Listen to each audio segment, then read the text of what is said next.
नारायण कवच की कथा सुनाने के पश्चात श्री सुखदेव जी बोले, हे राजा परीक्षित, एक बार देवराज इंद्र ने यज्ञ किया। इंद्र के आज्ञा अनुसार 3 सिर एवं 3 मुख वाले विश्वरूप ने यज्ञ कार्य आरंभ किया।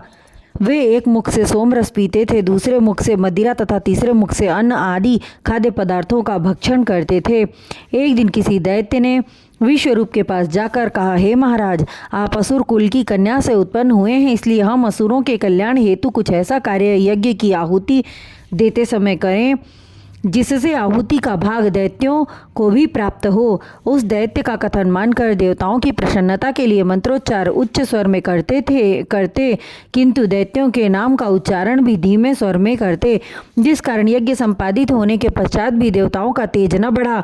गुप्त रूप से यज्ञ का भाग असुरों को अर्पित करने का हाल जब इंद्रदेव को ज्ञात हुआ तो वे अत्यंत क्रोधित हुए और तलवार से विश्वरूप के 3 सिर को काट लिया। उन 3 सिरों में से सोमरस पीने वाला सिर पपीहा, मदिरा पीने वाला सिर गोरपा तथा अन्न का भक्षण करने वाला सिर तीतर बनकर उड़ गए।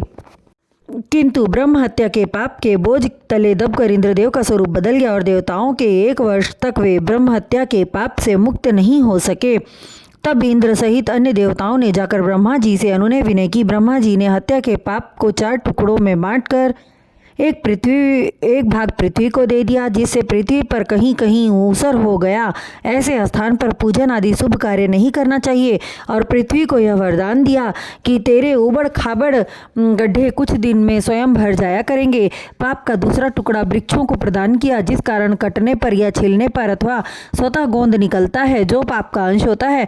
और यह वर दिया कि तेरे कटे हुए भाग पुनः ठीक हो जाएंगे। तीसरा भाग स्त्रियों को दिया, जिस कारण स्त्रियों का मासिक धर्म के रूप में रज का स्राव निकलना होता है।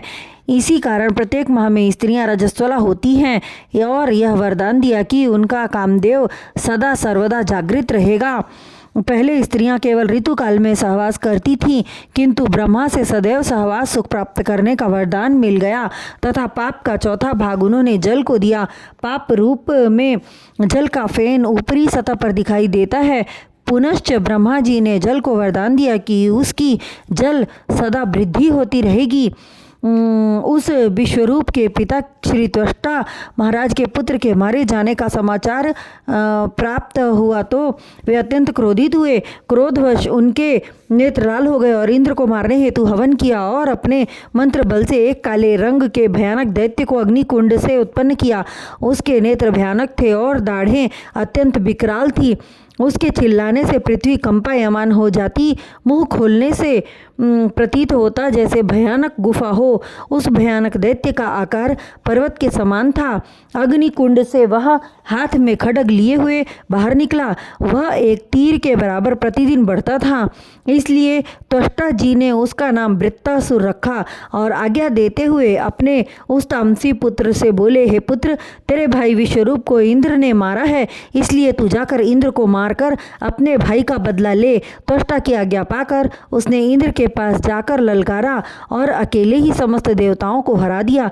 इंद्र सहित सभी देवता जान बचाकर भागे और श्री नारायण की शरण में जाकर विनती करने लगे, हे स्वामी, हे जगत के पालनहार, आप अंतर्यामी हैं प्रभु। हम देवतागण वृत्तासुर से भयभीत होकर आपकी शरण में आए हैं। वृत्तासुर को मारने में केवल आप ही समर्थ हैं। यदि आप शीघ्र कोई उपाय नहीं करेंगे तो समस्त सृष्टि के प्राणियों को वह मार डालेगा। देवताओं की विनय पूर्ण स्तुति सुनकर श्री हरि नारायण प्रसन्न होकर बोले, हे देवराज, तुमने अज्ञानवश एक ब्राह्मण की हत्या की है। यह उसी का परिणाम है। वृत्तासुर पर तुम्हारे अस्त्र शस्त्रों का प्रभाव नहीं होगा। उसे मारने का एकमात्र उपाय है कि तुम जाकर ऋषिराज दधीचि की हड्डी मांग लो। उनकी हड्डी कठिन तप के कारण अत्यंत दृढ़ है। तुम उससे वज्र का निर्माण करो। इस कार्य में विश्वकर्मा जी तुम्हारी सहायता करेंगे। उस वज्र से वृत्तासुर मारा जाएगा। यह कहकर 3 लोकों को सुख प्रदान करने वाले सुख निधान अंतर्ध्यान हो गए।